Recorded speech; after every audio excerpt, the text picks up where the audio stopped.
Կոթելյանը Խալքալաքի շրջանի վրացական գյուղերից է։ Ի տարբերություն հայկական գյուղերի, Խորհրդային Միությունից ժառանգած մեծ դպրոց չունի։ Պատճառներից մեկն այն է, որ գյուղը մեծացել է վերջին տարիների ընթացքում։ Արդյունքում Կոթելյայի 106 աշակերտները սովորում են հին դպրոցում, որը նախատեսված չէ այդքան աշակերտների համար։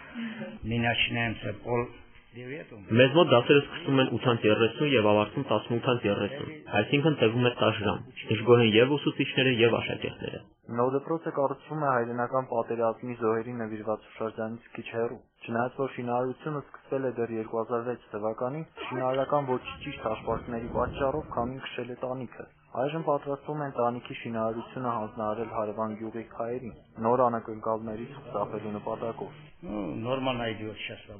Աշխատանքներն ընթանում են նորմալ, այս պահին կարևոր է ավարտել տանիքի շինարարությունը, սպասել մինչև պատերը չորանան։ Հետո կզբաղվենք նաև ջեռուցման համակարգով։ Դպրոցի տնօրենը անհանգստացած է ջեռուցման հարցով։ Հույս ունի, որ ղեկավարությունը կհասցնի մինչև դպրոց, իսկ գյուղին գազ հասցնելը համարում է երկրորդ խնդիրը։ Գլխավորը դպրոցի տաքությունն է, ասում են։ Ֆինանսավորումը կատարվել է Մինիստրության կողմից, Գիտության և կրթության մինիստրությունն է ֆինանսավորում։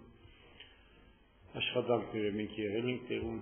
երկու անգամ նախագահի վարչությամբ։ Մարդիկ մինչև ուսումնական տարին 100%-ով երկուսներ պիտի հանձնեն։ Աշխատանքները իրականացնում են մրցույթում շահած հրացական կազմակերպությունը։ Աշխատանքների մնացած մասը կշարունակեն տեղացի շինարարները։ Դպրոցի արևանցությամբ կառուցվել է նաև մանկական խաղահրապարակ, որն այժմ այս վիճակում է։ Գյուղապետի խոսքերով երեխաները շատ են, իսկ խաղահրապարակը փոքր։ Պատճառը սա է, բայց պատրաստվում են վերանորոգել։ Միասնիկ Ֆրիմյան, Աղասիմ Մելքոնյան, Երկիրն այսօր, Ջավախ։